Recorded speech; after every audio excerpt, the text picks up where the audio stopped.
Okay guys, so today we're going to talk about brine shrimp. Lots of people use brine shrimp in the aquatic industry, whether you're using it to feed fry, whether you're just using it for a good protein source, for your fish, lots of sources, right? Lots of uses, I mean. So one thing is people I think feel a little intimidated by it. I know I did when I first started. I thought, oh, what am I going to do? Like, how does this work? All the things, right? It definitely is easier if you already run marine tanks, and I'll show you why in a minute. If you don't, no worries. There's ways around that. But really I'm here to talk about the design and how to create your own cheap hatchery if you don't want to spend a bunch of money. Okay, so there are some great hatcheries out there, don't get me wrong. I think Aquarium Co-op has one of the best hatcheries that I've seen. So a little shout out to them. They also have good eggs. I don't have either one of their products with me today right now. I ran out of eggs and I needed some really quickly, so I ordered some on Amazon. You can't order their products on Amazon, so check them out. A little free nugget for them. But their hatchery is great, and I'm probably going to move towards that. But if you're just starting out and you just want to dabble in it, I want to show you how you can make one really cheap with things you have at your house. So first of all, we're going to use a 2-liter soda bottle, okay? So I'm going to take mine apart here, and I'm going to use this today, actually.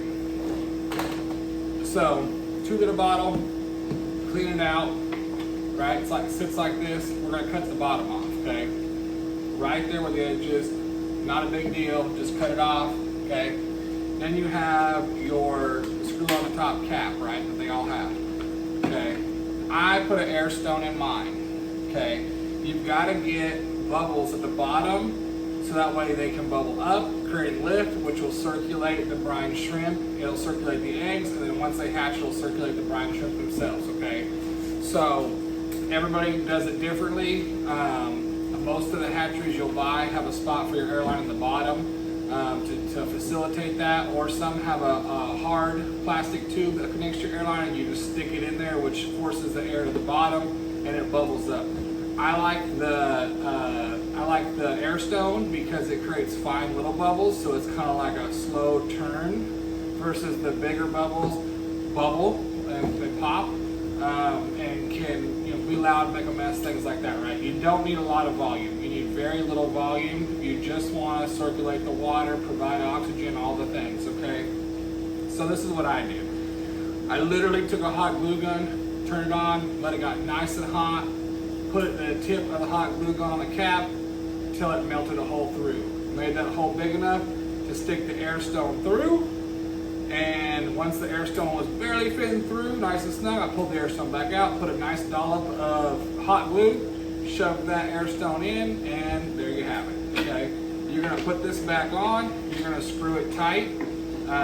Again, like I've never pulled this off except for just to show y'all in this video, and I probably never will again. Like I said, and I do use a lot of brine shrimp with breeding fish, okay? It's good for breeding fish because it's their first protein source.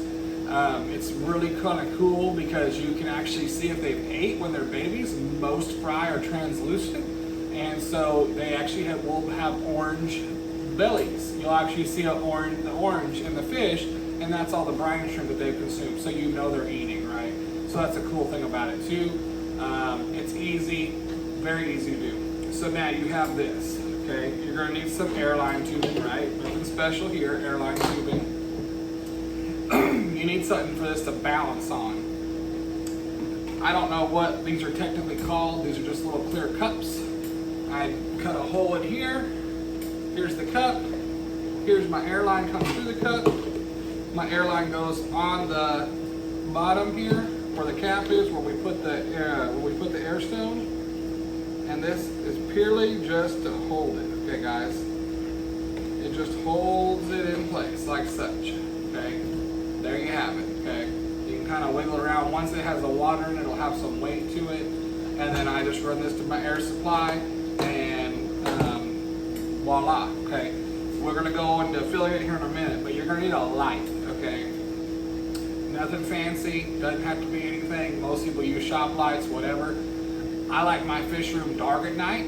A lot of the fish that lay eggs will not lay eggs if it's light for lots of hours on end. They need to get dark, and then when the lights come on, a lot of times they'll lay eggs, things like that, right? They're triggered by the sun, okay? So I've made my own little light that does not light up my tanks where they can't see it at all. Again, just something I threw together at the house to see if it would work, and it worked, guys. So a previous video, it says brine shrimp or bust, and that just is showing you a little brine shrimp, okay? What I took was Dollar Tree. We already had these at the house. We're into plants and stuff too. So we had some cheap little cups, little planters. Again, guys, this is little, right? Tiny, tiny little planter. Same thing, cut a hole in the back. I put the cellophane foil in there. Probably don't need to, but I did that to help reflect. And literally, guys, this is like what your mom or grandma had at a Christmas house, like, or a decorative house, a little light bulb, okay? And so that's all this is. The cord, you can buy this at Walmart, buy the Christmas decorations. You can order these on Amazon. I did put a regular LED bulb in there. So this is a C7 LED bulb, so it doesn't get hot, produces light, all the things, right? I would definitely recommend changing that to an LED bulb, purely for the fact of you don't want this thing getting hot, right? In case it falls, anything through the night, whatever happens, okay? So cut my hole, put my light in there, like such, and there we go. Where I set this up in the back, and I literally just have this like this. So I have this sitting on there, and then I have this wedged up against something where the light's shining. You want the light shining towards the middle to the bottom of it when you're trying to hatch them, and then once they've all hatched, then you're gonna wanna move the light down, okay? You're gonna want it all the way down. So then we're gonna move the light down here, so that the reason why is we want all of them to settle to one spot. So I cut the air off at that point, and once I've cut the air off, then I let it all settle, and you'll see them in there. The eggs that haven't hatched and the egg casings that have hatched will float to the top, and then they'll be free swimming. Well, they're attracted to the light, and so they'll come down to the bottom. And then what I do is I take my handy dandy turkey baster, and I just go down in there to the bottom, suck them up, and I'll look, and you will see nothing but orange. And there'll be just hundreds and hundreds of little brine shrimp in there, okay? Another note is, one thing I didn't know, oops. I'll knock that over into this big tank here, y'all, sorry. One thing that I didn't know in the beginning was how to store them, how to keep them, right? Because you don't want to have to do this every day. Now, if you got a large fish room, you might do it every day, okay? Also depends on the brine shrimp you have, the hatch rate.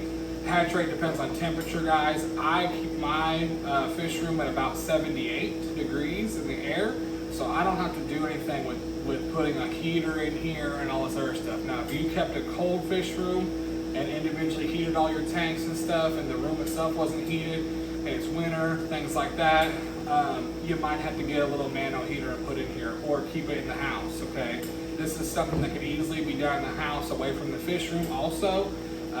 Get you a little small mini air pump for a little 10-gallon tank. That's all you're gonna need. You're not gonna need much. Make sure if you do that though, you have ability to dial it down. With my air system, all these tanks are going to have lots of air running in them, so I have plenty of air available and I can dial it in and out.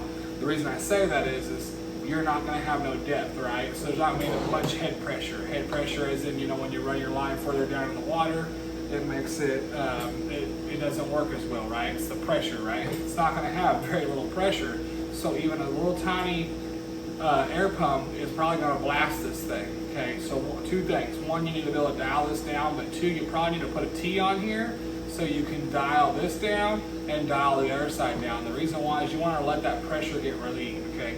What the worst thing you can do is have an air compressor, not compressor, but you know what I'm trying to say, air aquarium air pump. There you go.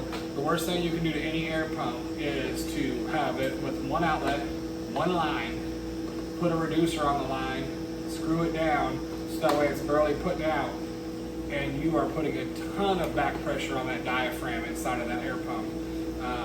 I can do a video on that another day. We can take apart a pump and I'll show you, but you're putting a lot of back pressure. I understand that you can get these little pumps for $7, $8 on Amazon and whatnot, but why burn it up earlier than you need to, okay?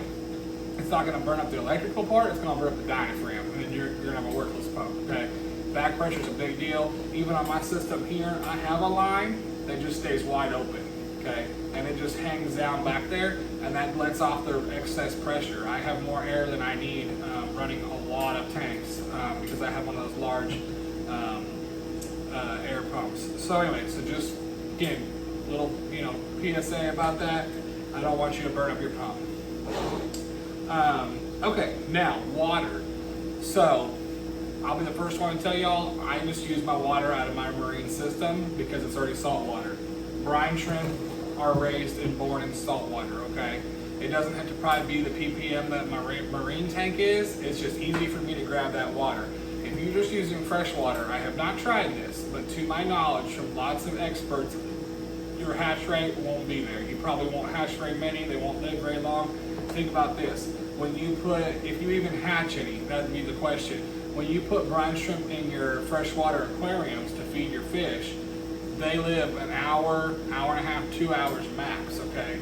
And that's because they need the salinity, okay? So you need to put some salt in the water if that's what you're gonna do. Some people talk about sodium, again, because I have my marine system running and it's a large system, I can just dip water out of there and be done with it, okay? So that's what I do. Everybody does it differently, okay? And so if you don't have a marine system to pull water out of, make sure to look into that. It'll tell you on the directions. But if you do have a saltwater tank, marine tank, that water, if it's to where it's supposed to be for your fish, it's perfect for raising baby brine shrimp. Okay, now once we've raised them, what do we do to keep them for a couple days, right? So we're going to put them in the refrigerator, okay? That's the key. Do not leave them boiling in this and circulating. A day, maybe day and a half, maybe, right?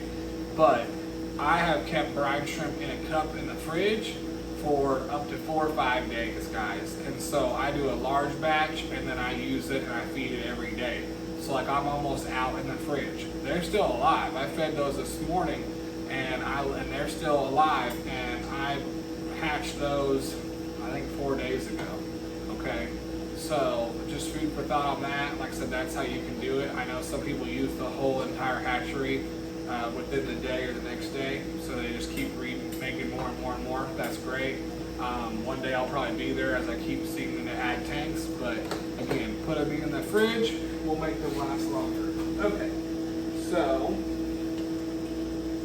we are going to get some water.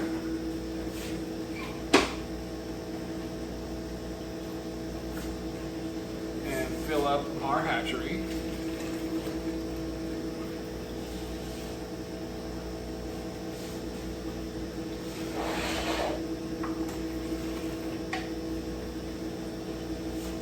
Do not fill it up all the way to the top, guys. One more cup and we're going to be done.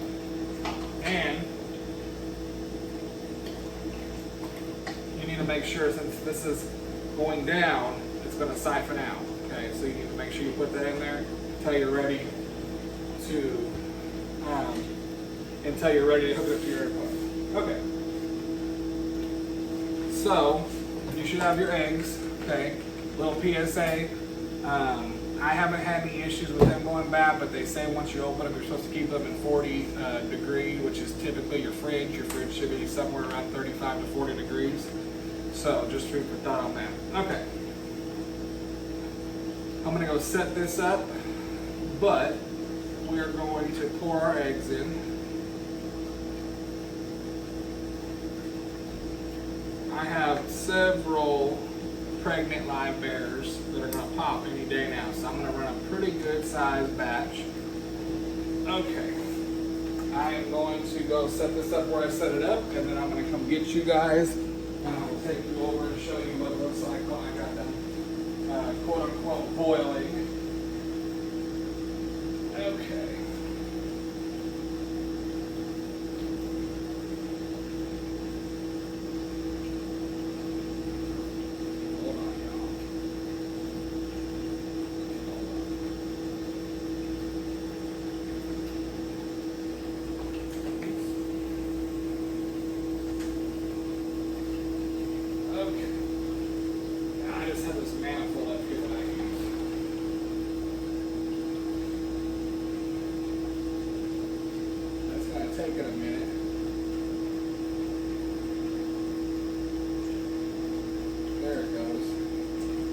it takes it a minute to get the bubbles out that it takes it a minute to get the bubbles out because you had the water running. You know, water runs through the hose. Okay, so I'm gonna come get y'all, and I'm gonna get the light. Okay, bear with me, y'all. And we're back. And so you should be able to see the hatchery here. And the hatchery is bubbling, boiling, whatever you want to call it. And you'll see a little light there. And that is all that we are going to do. And then we're going to come back here in about 24 to 48 hours. The rates of hatching are different on the eggs, I've noticed. So look at the brand that you get, the supplier, etc. And then we will check back and they will be hatched. And like I said, we'll feed what we need to feed for that day. And then the rest of them will go into the fridge for future feedings. So again, guys, this is just to talk about that it's not that hard to make your own. That's stuff I had around the house, guys. So that hatchery didn't cost me a penny. I understand they got some cheap ones on Amazon, but it's basically the same thing. Why would you spend some money on Amazon for that? Now, like I said, if you're doing high volumes, then it would make sense to probably get a hatchery like Aquarium Co-op has, and that would make a lot of sense. But like I said, if you're just trying to start out, dabble in it, man, make yourself one at home. Get you some shrimp, some brine shrimp eggs off of Amazon. You can get a little bag for $9 just to kind of check it out, okay? So, like I said, we appreciate y'all watching. Like and subscribe. There should be a subscribe button down there, so like and subscribe for our videos, and we will be constantly giving out tips and tricks about raising fish. Thank you. Have a good day.